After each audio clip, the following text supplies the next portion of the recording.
Ja, was ist denn heut nur los? Was ist denn heut nur geschehen? Heut sind so überfüllt die 38er wegen. Der Schaffner, den ich frag, der schwitzt vor lauter Blag und sagt mir gleich den Grund für diesen Feiertag. Heut kommen Dingerl auf Urlaub nach Bern, den dort waren's zu Haus, drum haben's die Wiener Stadt so gern.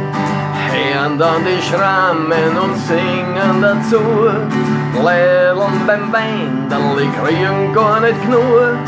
Hinter am Baum steht Gott einmal und lacht, viel wieder anstehen in Wien heute Nacht. Der Petrus im Himmel schaut runter auf ihn.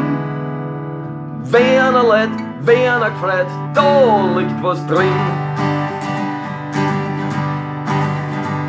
Der Petrus sagt verschmitzt, wie er beim Herrgott sitzt, die Engel möchten gern auf Urlaub gehen nach Wien. Der Herrgott sieht es ein, drum sagt er auch nicht nein und unterschreibt für den Engel einen Urlaubsschein.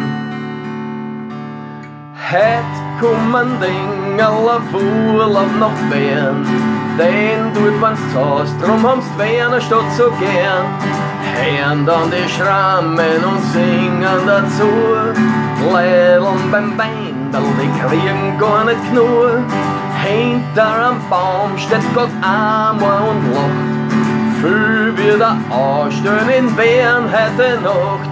Der Petrus im Himmel schaut runter auf ihn. Wiener Leid, Wiener gefreut, da liegt was drin.